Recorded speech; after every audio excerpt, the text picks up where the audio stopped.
Subphylum मनय जशितम सत्य श्यामला मातरम वंदे मातरम वंदे मातरम वंदे हमसे तुमसे मिलकर बना देश सारा, बना देश सारा। धर्म मजहब में यूं ना इसको बांटो, सांझ संस्कृति से बंधा देश सारा, बंधा देश सारा। एक है हम सभी, एक ही राष्ट्र है हमारा। सब लोग साथ में बोलेंगे, वंदे मातरम, वो वंदे मातरम, वो वंदे मातरम। भारत माता की, भारत माता की। बहुत बहुत धन्यवाद आप सभी का। बहुत बहुत शुक्रिया, थैंक यू सो मच भैया जी। कहीं में आप सभी का बहुत बहुत स्वागत है, बहुत बहुत शुक्रिया। आज शनिवार का दिन कैनॉट प्लेस में वो तमाम सारे लोग जो आज शो में शरीक हैं, उन सभी का बहुत बहुत अभिनंदन है, थैंक यू सो मच। बातचीत के सिलसिले को शुरू करेंगे जी, बहुत बहुत शुक्रिया, थैंक यू सो मच।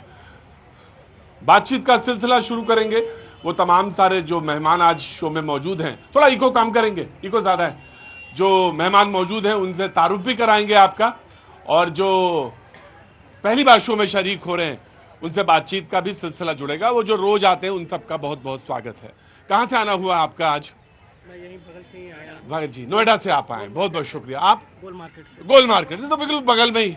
अच्छा अच्छा, वेरी गुड। आप कहाँ से आए हैं? छतरपुर। छतरपुर से। छतरपुर ये वाला है, वो वहाँ वाला? ये वाला। ए, बगल वाला, दिल्ली वाला। अच्छा, मैं सोचा शायद वहाँ से आए हैं, छतरपुर नहीं, जी। आपको देखने आया था। जी, प्रयागराज से आया हूँ, गाजियाबाद से शो देखने आया हूँ यहाँ पे। गाजियाबाद से। बताइए, सवेरे चले होंगे? बताइए।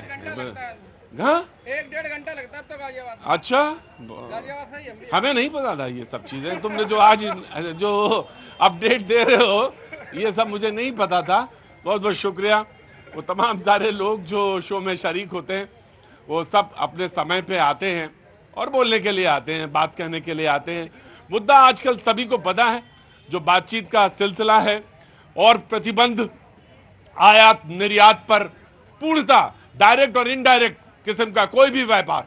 इनडायरेक्ट व्यापार दरअसल ये हो रहा था कि फला चीज, जैसे मान लीजिए पाकिस्तान भेजनी थी और उस पर प्रतिबंध था, तो कहीं दूसरे तीसरे देश में चली जाती थी वो, और वहां से वो लेबल हटा के दूसरा लेबल लगा के फिर वो पाकिस्तान पहुंच जाए या पाकिस्तान से कोई सामान आ जाए। वो उस तरह कोई भी किसी भी तरह का आयात और निर्यात पर पूर्णतः प्रतिबंध। पानी पे बताया था, बातचीत का सिलसिला जुड़ हुआ था जब, यानी 10 दिन पहले वहां पे पानी से प्रतिबंध शुरू हुआ और तमाम तरह के प्रतिबंध लगते जा रहे हैं। लेकिन जो एक खास बात है, वो जबान पर जो प्रतिबंध है वो नहीं लग पा रहा है। कोई कुछ कहता है, कोई कुछ कहता है। कांग्रेस के एक नेता हैं, नेता क्या हैं, बड़े नेता हैं, मुख्यमंत्री रहे पंजाब के, उन्होंने एक बयान दिया। बयान बड़ा ऐसा है कि सुन के निश्चित तौर से सभी को गुस्सा आएगा। मैं कहें तो मैं बयान पहले पढ़ दूं, उसके बाद मैं परिचय करा दूंगा जी।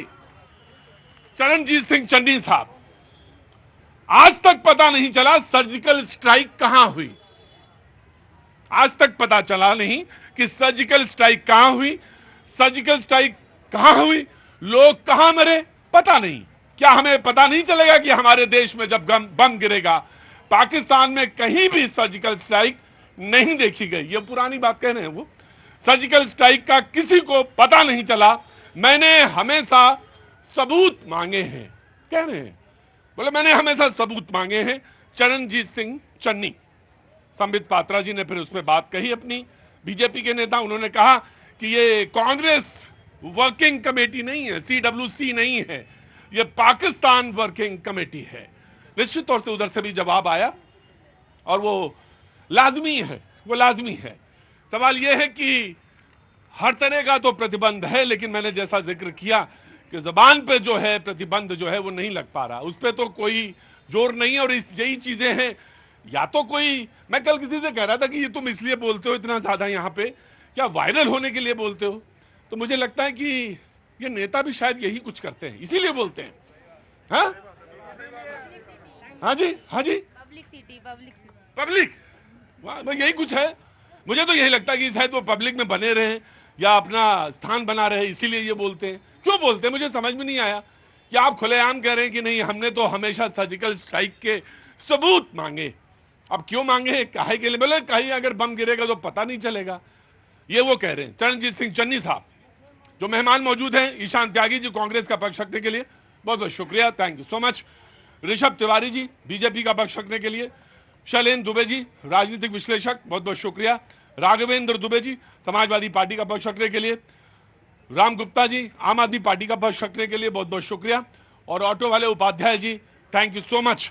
कांग्रेस से ही बातचीत का सिलसिला शुरू आ नहीं रहे थे कई दिनों से, ऑटो वाले 3-4 दिन बाद आए हैं। मैं बातचीत शुरू करता हूं आप ही से कि आखिर ऐसे बयान क्यों देते हैं?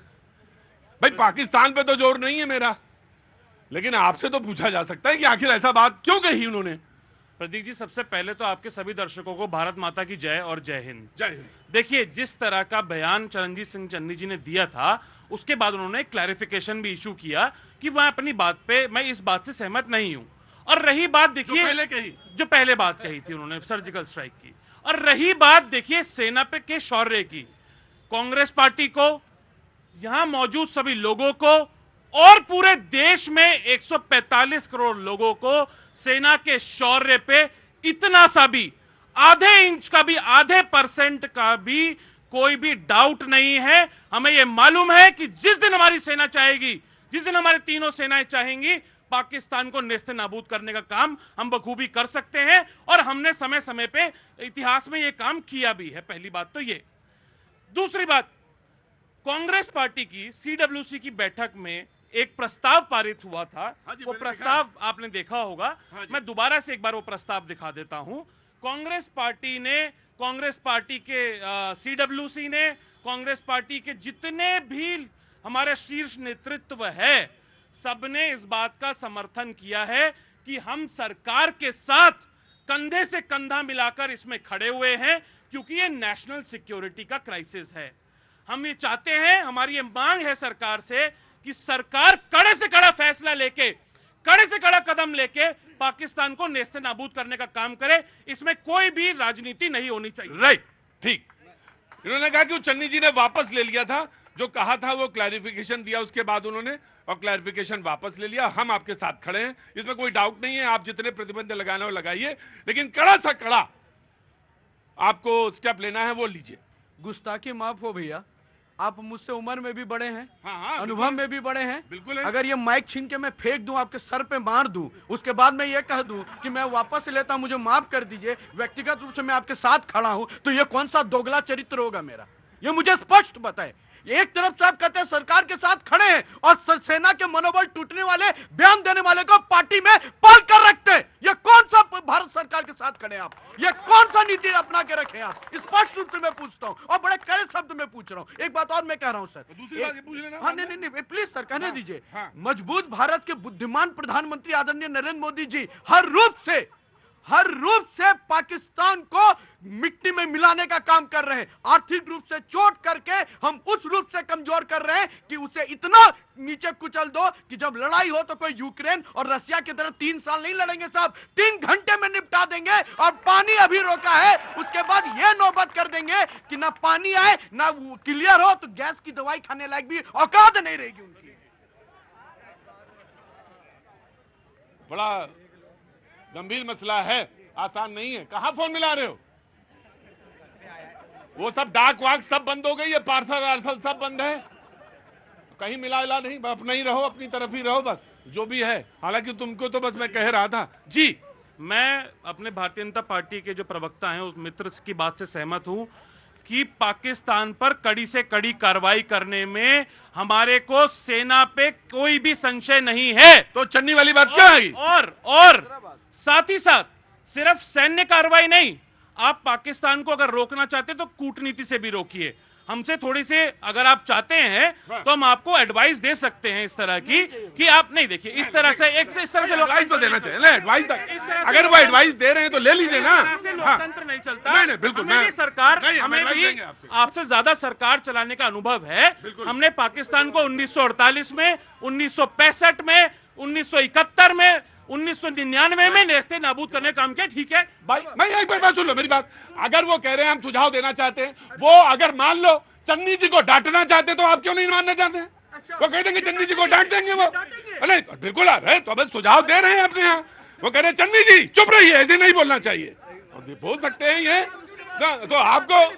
हाँ। उसके बाद चन्नी जी आएंगे, एक ऐसे लिखेंगे और उस ऐसे में लिखेंगे आदरणीय राहुल गांधी जी मुझसे गलती हो गई, मुझे माफ कर दीजिए। फिर एक नेता आएगा, फिर कहेगा नहीं नहीं नहीं नहीं मोदी सरकार बेकार है, सेना हमारे कहां कुछ करती है। फिर कहेंगे आप ऐसे लिखिए, ऐसे लिखेंगे। ये क्या है? ये बच्चों का क्लास चल रहा है क्या? मत बुद्धि है क्या चन्नी?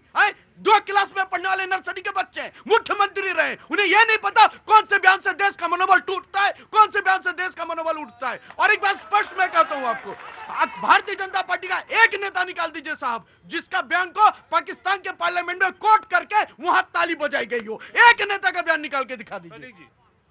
मैं आपके मन से आपको यह आश्वासन देता हूं और पूरे देश को आश्वासन देता हूं कि मैं आपके मन से या किसी भी मंच से इस मुद्दे पर राजनीति करूंगा ही नहीं। चाहे सरकार विपक्ष को कितना भी पानी पी पी कर कोसने का काम करे, पूरा विपक्ष और 145 करोड़ लोग, मैं दोबारा बोल देता हूं इस बात को, आपके साथ खड़े हुए हैं। मैं कोई भी राजनीति करूंगा ही नहीं। लेकिन जो सुझाव मैं देना चाहता हूं, मेरे मित्र कम से कम वो सुझाव ले लें कि जो FATF है, फाइनेंशियल एक्शन टास्क फोर्स है, उसमें जो ग्रे लिस्ट में पाकिस्तान को डाला था वो भीख मांग मांग के दोबारा से बाहर आ गया उस ग्रे लिस्ट से। आप कूटनीति अपनाइए और पाकिस्तान को ब्लैकलिस्ट करवाने का काम करिए। आप IMF में, international monetary fund, all world bank, जहां से पाकिस्तान पैसा उठाता है और उसके बाद उसी पैसे को आतंकवाद पे लगाता है और हमारे देश में आतंकवादियों को भेज के इस तरह के हमले करवाने का काम करता है, आप उसकी फंडिंग रोकने का काम करिए। ये हो गई कूटनीतिक प्रहार।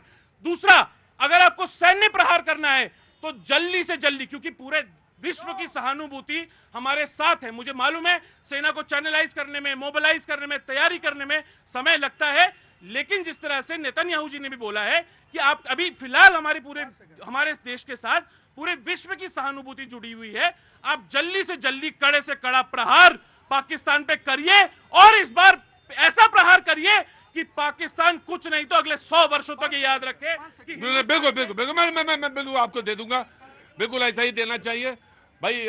मैं इतना जानता हूं, जो थोड़ा बहुत पेपर पढ़ता हूं सुबह, तो उसमें जो जानकारी है वो मैं बता दूं। अरब सागर में सैन्य अभ्यास हो गया, सड़क पर फाइटर प्लेन उतार दिए, है ना, शाहजहांपुर, यही अपना बगल में, हाँ, गंगा एक्सप्रेसवे पे, वहां पे ये उतार दिया। बस ये जबान पे जो जरा जो लगाम लग जाए। नमस्ते, कैसी हैं आप? कैसे आना हुआ? बस बस बहुत अच्छा, मैं आता हूं। ये जबान पे अगर लगाम लग जाए तो काम बन जाए। ऑफ कोर्स 18 से 22 तक वो ग्रे लिस्ट में रहा पाकिस्तान, 2018 से 2022 तक वो ग्रे लिस्ट में था। 7 मिलियन उसे चाहिए इंटरनेशनल मॉनेटरी फंड से, 1 मिलियन उसको अभी जून में चाहिए। ये ऑफ कोर्स कूटनीतिक होनी चाहिए। किसी भी तरह का पार्सल, किसी भी तरह की डाक आना जाना बंद है, बिल्कुल। ये सब तमाम था ने 8-9 24 घंटे के अंदर तीसरा ये फैसला था जो मुझे मालूम है। मैं आ रहा हूं, 1 मिनट रुको दो जी। इनके सुझाव पे संशय इसलिए होता है सर, सुझाव को स्वागत है और हम खुले दिल से स्वागत करेंगे, लेकिन संशय इसलिए बता रहा हूं, आपने कहा हमने 3 बार पाकिस्तान को मुंह तोड़ जवाब दिया। बेशक किसी को शक है क्या? उस समय विपक्ष में खड़े होकर हमने सबूत नहीं मांगे थे कि आपने जब जवाब दिया तो हमें प्रूफ दो, क्रेडिट लेने का होड़ के लिए हमने नहीं कहा। और दूसरी बात, 1971 में सैम मानिकशाह, जिसको सैम बहादुर भी कहते हैं, उन्होंने भी अपने बलिदान को निछावर किया। हम तो सबका सम्मान करते हैं, लेकिन सवाल इसलिए खड़ा होता है कि ये जब बोलते हैं हमें कार्रवाई करनी है, तो सर कार्रवाई में हमारे हाथ आधार मिलाइए, मिलाइए, इनर स्ट्राइक के लिए मिलाइए, उन जयचंदों के लिए मिलाइए, मिला लिया, वेरी नहीं सब भी समाज नहीं हटाइएगा। पाकिस्तान को आप खत्म करिए। मैंने नहीं आपसे नहीं हाथ मिला रहे हैं, और इस हाथ को नहीं। तब तक मत छोड़ना जब तक मणिशंकर अय्यर चन्नी का इस्तीफा ना ले लो। आप पे कोई आप मेरे भाई हैं, इस्तीफा ना ले लो। बिल्कुल आप मेरे भाई हैं। अगर आप पे कोई संकट आएगा और आप कहेंगे कि आओ शांति त्यागी पाकिस्तान पे लड़ने चलो मेरे साथ, तो आपसे आगे खड़ा हूंगा, आपसे पहले अपनी छाती पे गोली लूंगा। आज भैया जी ऐतिहासिक सीन देखने वाला है। ऋषभ तिवारी जाए भाड़ में, मतलब ही नहीं जनाब। मोदी जी मतलब ही नहीं, मतलब ये देश है। अगर देश की एकता के लिए कांग्रेस पार्टी अपने नेताओं पे लगाम नहीं लगा सकती तो मैं कैसे मान लूं आप भारत सरकार के साथ। गुप्ता जी उधर कांग्रेस और बीजेपी ने हाथ मिला लिया, आम आदमी पार्टी खड़ी है अभी। ये पहली ना, वो मुझे मालूम है आपके गुप्ता जी की निगाह इधर ही थी कि कांग्रेस बीजेपी हाथ मिला रही। हाँ बोलो, वेरी गुड जी। मैं ये कहना चाहता हूँ कांग्रेस पार्टी के जो नवरत्न हैं, मैं आज ये कहना चाहता हूँ देश को नायक जो होता है ना वो दुश्मनों से लड़ता है, और जो नालायक होता है वो अपनों से लड़ता है। ये नालायक हैं, ये दुश्मन के प्रति इनके पास कोई एक भी आप कांग्रेस का नेता बताइए जिसने खुल करके प्रेस कॉन्फ्रेंस किया हो पाकिस्तान के खिलाफ में। वर्किंग कमेटी है? नहीं, वर्किंग कमेटी का राहुल गांधी जी अभी तक क्यों नहीं बोले हैं, जो इनके नेता विपक्ष है पाकिस्तान के। एक बात और मैं कहना चाहता हूं, इन्होंने कहा कि हमने जवाब दिया पाकिस्तान को। आपने जवाब क्या दिया? आपके जब नेहरू जी थे उन्होंने भारत तोड़ करके पाकिस्तान बना दिया, और इंदिरा जी आई उन्होंने पाकिस्तान तोड़ करके बांग्लादेश बना दिया। ये तोड़ने वाले लोग ये जोड़ नहीं सकते, मैं कहना चाहता हूं। और जो जोड़ने वाले आए हुए हैं उनको ये जोड़ने नहीं दे रहे। और एक बात मैं और कहना चाहता हूं, अभी इन्होंने कहा कि चन्नी साहब ने कहा, तो इमरान खान ने तो अपने एम्बेसी में कहा था कि अभिनंदन को 24 घंटे में छोड़ दो, नहीं बालाकोट से बड़ा सर्जिकल स्ट्राइक कर देगी भारत। ये इमरान खान ने कहा था उस समय के प्रधानमंत्री ने, और चन्नी साहब सबूत मांग रहे हैं। राइट, कांग्रेस मैं आ गया। कुतर्क का कोई सवाल नहीं हो सकता। बिल्कुल, आप अपनी तरह से जवाब दे सकते हैं। कुतर्क का कोई सवाल नहीं हो सकता है। मेरे भाई ने अभी बोला कि 1971 में इंदिरा जी ने 2 हिस्से करने का काम किया। अरे तो आप बताइए ना कि क्या गलत किया पाकिस्तान के 2 हिस्से करके? पाकिस्तान के 2 हिस्से नहीं, इस बार मैं कहता हूं सरकार से अनेकों हिस्से पाकिस्तान के इस तरह से करे कि पाकिस्तान याद रखे। और दूसरी बात देखिए, मैंने जो सवाल हमने कांग्रेस पार्टी उठा रही है वो हम सेना की मंशा पे सवाल नहीं उठा रहे हैं। हम अपनी जो इंटरनल सिक्योरिटी है, मेरे देश की सीमाओं के अंदर की जो सुरक्षा है, उस पर हम सवाल उठाने का काम कर रहे हैं, और एक विपक्ष के नाते वो हम करेंगे। और एक आखिरी संक्षिप्त में बात, इन्होंने मुझसे एक बात बोली थी कि लोकतंत्र में देखिए क्या होता है प्रतीक जी। 1962 में इन्होंने बोला कि हमें सुझाव आपके ले तो रहे हैं, लेकिन हमें आपकी मंशा पे संशय है। 1962 में जब चीन के साथ युद्ध हुआ तो अक्टूबर में युद्ध छिड़ा।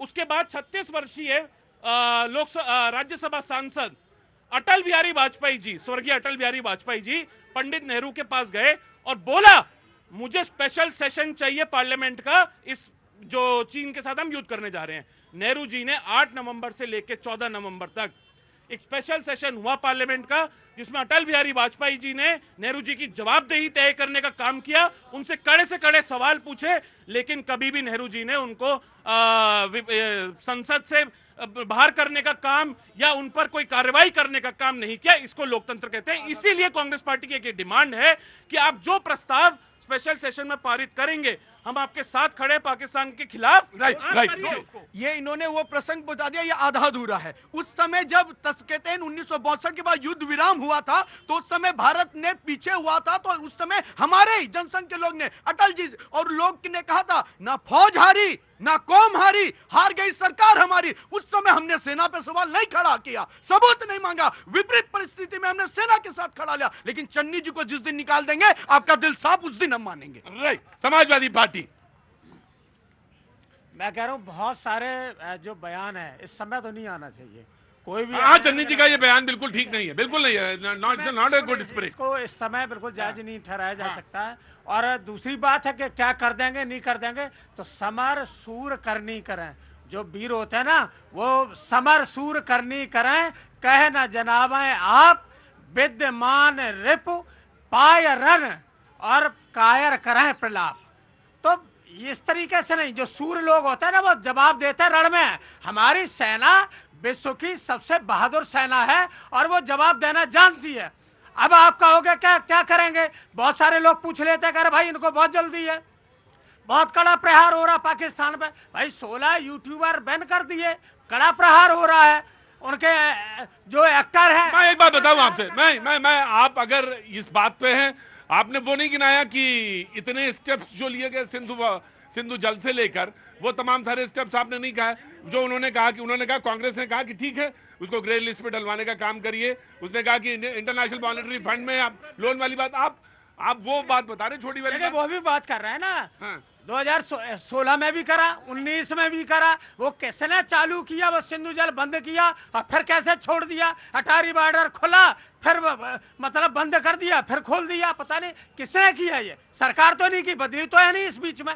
तो ये कौन सा खेल चल रहा है? और जनता को क्या बताना चाहते हो कि हमने जल बंद कर दिया, अब जल खोल दिया? कब खोल दे तो कब बंद कर दे तो? देखिए, एक ना कुंभ के समय बहुत अच्छा कोट किया गया था योगी जी के द्वारा। किसी ने वहां खूबसूरती देखी, किसी ने गिद्धों की तरह लाश देखा। ये वही है समाजवादी पार्टी। मतलब इतना काम छोटे छोटे चोट कर उसको इस कदर हम तोड़ेंगे, सपोर्ट करने के बजाय ये चले हैं उसमें नुकसान निगेटिव ढूंढने। ऐसे ही बयान को तो कोट किया जाता है पाकिस्तान में। इसी सोच पे वो प्रहार की बात करते हैं। उस यूट्यूब चैनल ने क्या प्रस्तावित करता था, कभी खोल के देखे थे क्या? ये आपकी शिक्षा वहीं से हो रही थी? पता करने की आवश्यकता है। देश को तोड़ने वाला गतिविधि जो चैनल चलाएगा उसे सरेआम बंद किया जाए। राइट, मैं दे दूंगा जी, मैं दे दूंगा, मैं आपको मैं ये कह रहा हूं कि एक भारत का यूट्यूबर जो नंबर 1 यूट्यूब चैनल था, उसको आपने क्यों बंद कर दिया? क्या सवाल नहीं पूछा जाएगा? जनता ने प्रधानमंत्री चुना है, भगवान नहीं चुना है। सवाल पूछे जाएंगे।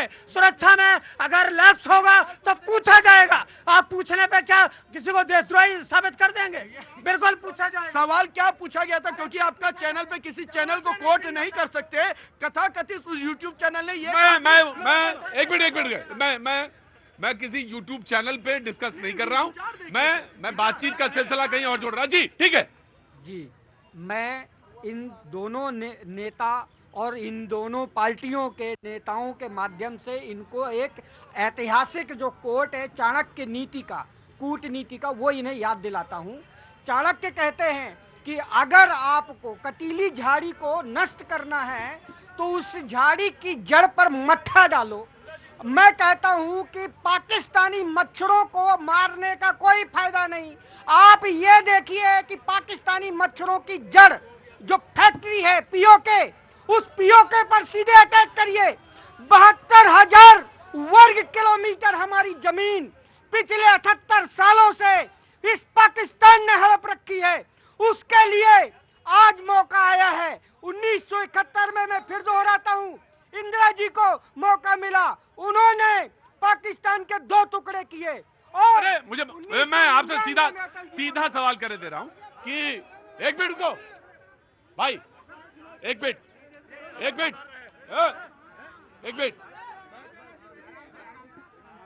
अरे आप चुपचाप खड़े रहो, नहीं तो यह जगह नहीं है। जी मैं सीधा सवाल कर रहा हूं, करना क्या है? ये आपकी बात क्या है? 2025 में जो ये अटैक हुआ, इस अटैक के जवाब में हमें सिर्फ और सिर्फ पीओके चाहिए। यहाँ जितनी जनता खड़ी अभी समझ लिया। जी बिल्कुल ठीक, आपकी बात सुन ली मैंने। जी प्रतीक जी, मैं जो आज बात करूंगा वो बात करूंगा भाई, अगर जिसको परेशानी है यहाँ से ये जगह, सुनिए मेरी बात।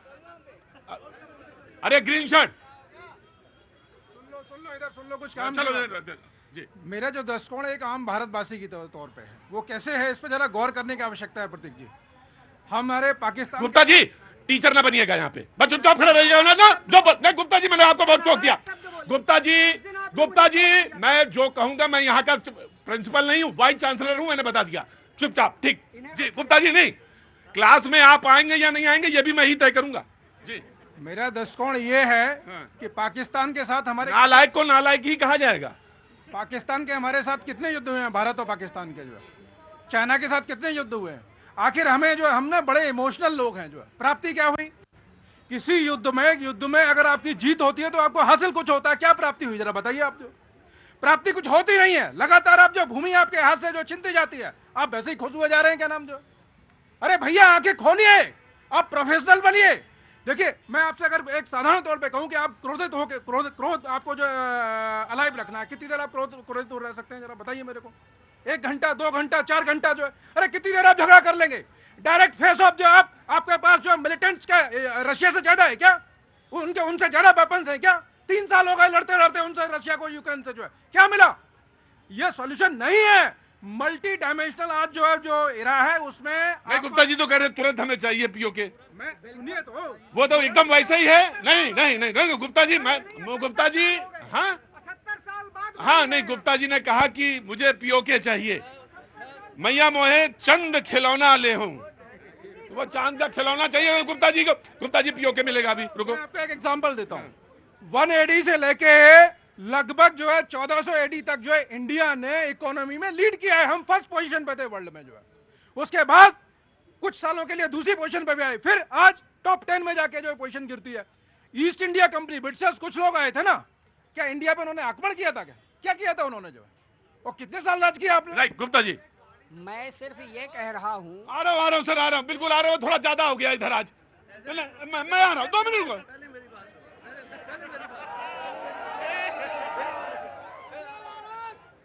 प्रतीक जी, गुप्ता सर जी, पहले देखो ऐसा ना रूठो, मेरे दिल की बात सुनूंगा।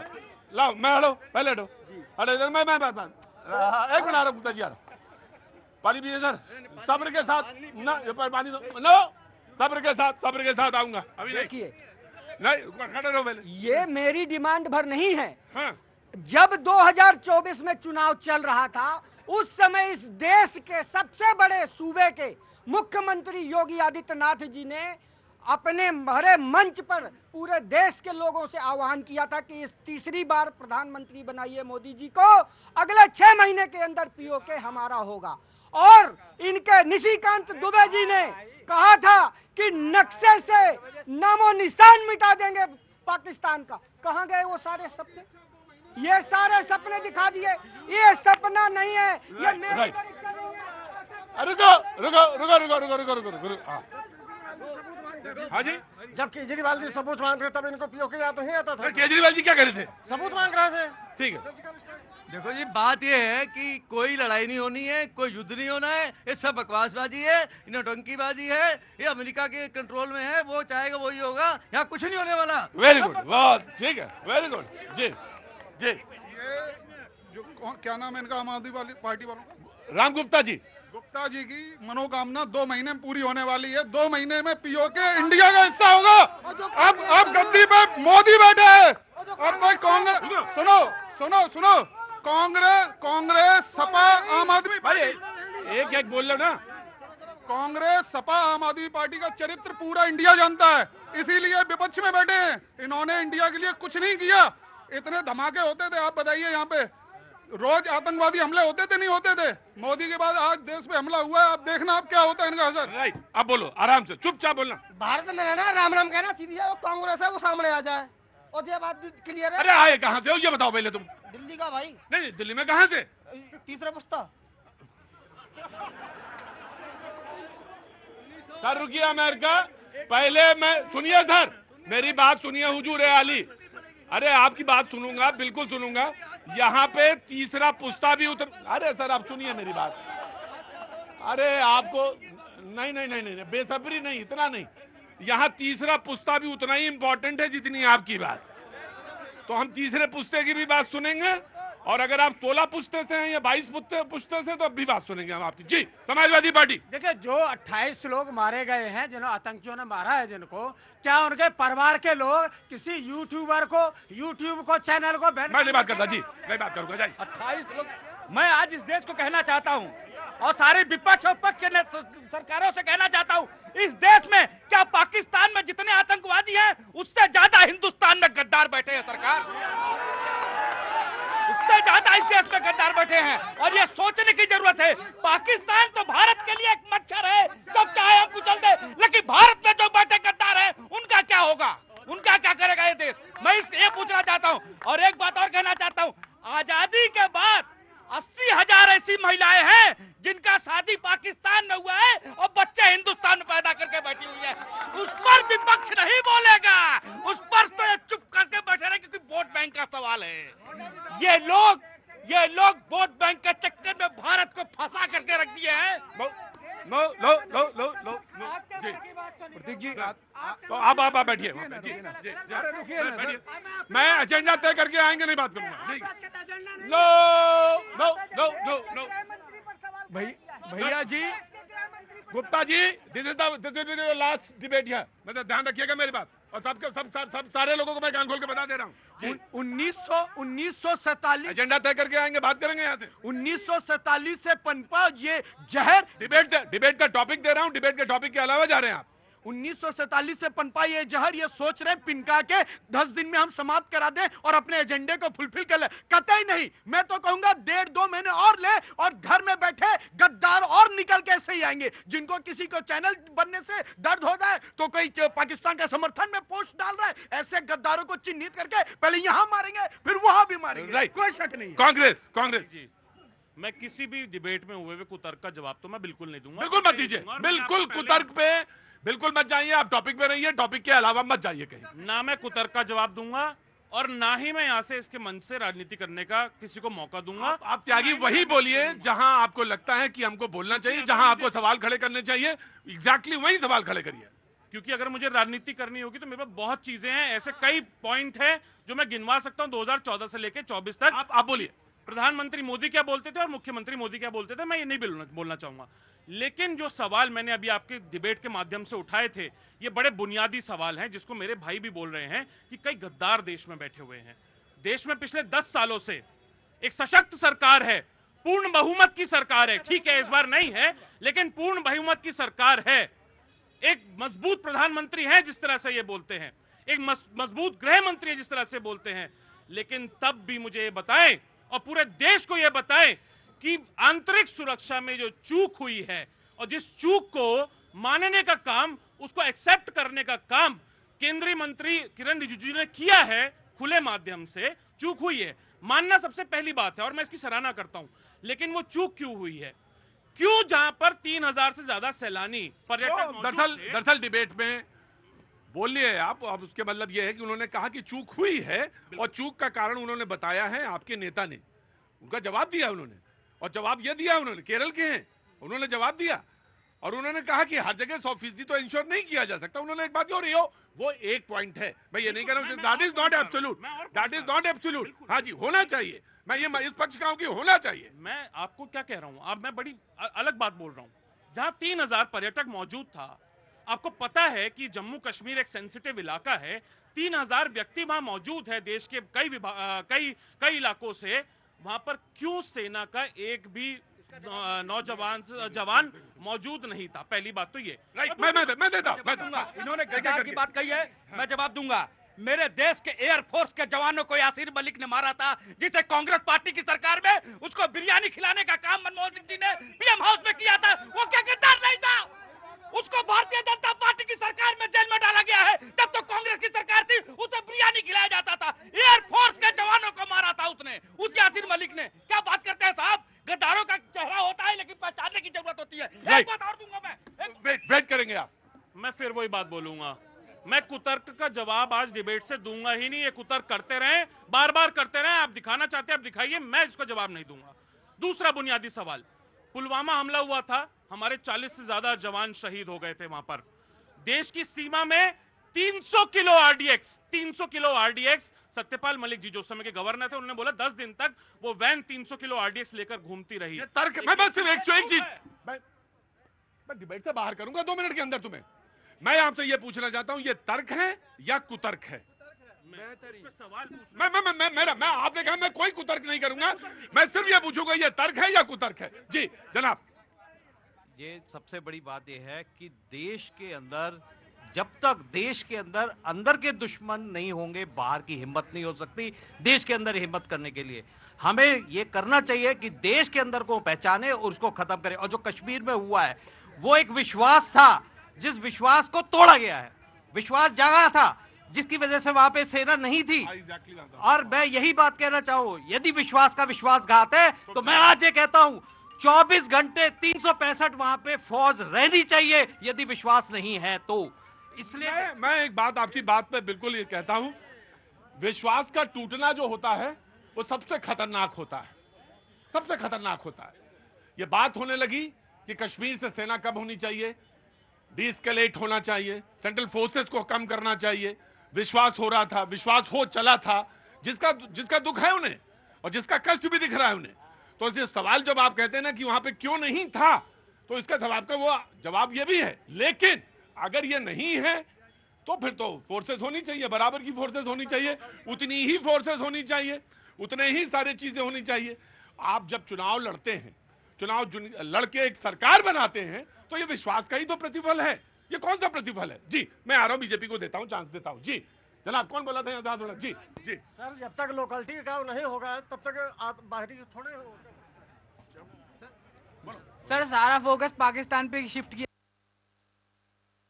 चाहिए जब से चाइना सारे फ्रंट एक साथ खोल दो तुम, है ना?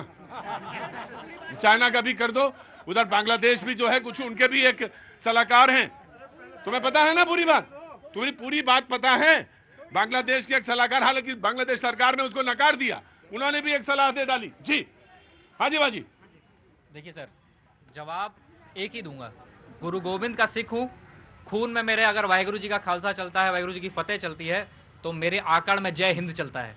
बहुत सीधी बात। और रही बात जिनको सेना का सबूत चाहिए ना, एक बात बता रहा हूँ, अगर सेना पे बात आ गई, ऐसा ना हो सुबह चले और लंगर लाहौर पे होना शुरू हो जाए दोपहर के समय, ठीक है? और रही बात दूसरी चीज, अगर आज आप बात करते हो पाकिस्तान ऑक्यूपाइड कश्मीर की, ज्यादा टाइम नहीं है, ये IOK होगा, इंडिया ओन्ड कश्मीर, लिख के ले लो मेरे से। ये हमारी सेना का मनोबल है। अगर सेना का मनोबल तोड़ना है, तुम्हें लगता है तुम्हारा देश कोई और है जो तुम्हें पाल सकता है, हाथ जोड़ के बेनती कर रहा हूं, अपना बैग पैक करो, उस देश जाओ, यहाँ रहने की जरूरत नहीं है। मैं अक्सर एक बात कहता हूं, इसलिए नहीं कि देश में सिर्फ एक ही बहादुर कौम है, सारे लोग बहादुर हैं, अपनी अपनी जगह सब बहादुर हैं। शहादत की बात आएगी तो यकीनन इसमें कोई दो राय नहीं है, शहादत की बात आएगी तो इनकी तरफ देखते हैं लोग, इनकी कौम की तरफ देखते हैं। और अक्सर मैं ये अपने शो में कहता हूं, 1.25 लाख थे 1 लाख तक गोविंद सिंह नाम कहा, मैं अक्सर ये बात कहता हूं। लेकिन मैं एक बात हमेशा कहता हूं कि मनोबल जो है, जो नवयुवक है, क्या उम्र है आपकी? 25 साल की। एक नवयुवक है, खड़े होकर कहता है, सवाल बीच में बोलता है, और आज 40 साल 45 साल 50 साल 55 साल के लोग हैं, सवाल क्या पूछते हैं वो कभी कभी मुझे शर्म आती है। सवाल पूछिए तो कम से कम ऐसा पूछिए कि कितने प्रतिबंध लगे, कब तक लगे, कब तक डेट में, कब तक पानी का रोकने का, ये तमाम सारी चीजों पे करिए। आपको लगता है कि किसी भी तरह यही मौका है, इसी मौके में अगर कान खींच लिए जाए तो हो सकता है सरकार बन जाए हमारी, इसी मौके पे अगर हो सकता है सरकार बन जाए। सरकार ऐसे नहीं बना करती है हुजूर आली। जी मैं बीजेपी को दूंगा, उसके बाद दूंगा। जी ऑफ कोर्स दूंगा, इन्हीं का चांस, अरे इन्हीं का चांस था। देखिए, आपने बोला कि सही सवाल सही समय पे पूछे जाने चाहिए, बिल्कुल ठीक बात है, मैं आपकी बात से दो राय रखता हूँ, कोई दो राय नहीं है इस बात में कि सही सवाल ही पूछे जाने चाहिए। लेकिन क्या ये अच्छा लगता है कि देश के एक मंत्री पीयूष गोयल साहब बाहर आते हैं और देश के 140 करोड़ लोगों की जो राष्ट्रवाद है उस पर सवाल उठाने का काम करते हैं कि अगर देश के 140 करोड़ लोग राष्ट्रवादी नहीं है तो इस तरह के हमले होंगे। अगर चूक हुई है, आपने मानी है, एक्सेप्ट की है, तो उसकी जवाबदेही तय होनी चाहिए, क्योंकि एक लोकतांत्रिक देश है और जवाबदेही मांगना विपक्ष का ही नहीं, जनता का भी काम है। आज आपने बहुत अच्छी डिबेट करी और आपने कहा बार बार कि मैं आज कुतर्क नहीं करना चाहूंगा। मैं आज बिल्कुल कुतर्क नहीं करना चाहूंगा। अगर आपने उनका नाम लिया, उन्होंने कहा कि 144 करोड़ देशभक्त हो, इसमें बिल्कुल एकदम डेमोक्रेटिकली बिल्कुल सही बोली है कि 140 लोग अगर देशभक्त हो तो संशय नहीं हो सकता, बिल्कुल नहीं। आप क्या दे, अब मैं उसका ऑपरेशनल पोर्शन बताता हूं। भाई रुको, भाई एक मिनट रुको यार, मुझे रुको। अब मैं उसका ऑपरेशनल पोर्शन बताता हूं।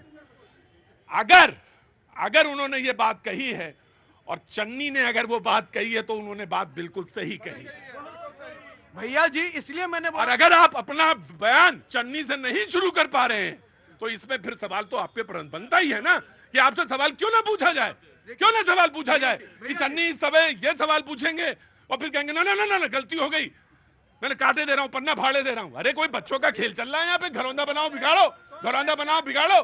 अरे ये घरौंदा नहीं है, ये देश है, और देश का मतलब ये होता है ये भी है, अखलाक भी हैं और राम मनोहर जी हैं और श्याम जी भी हैं।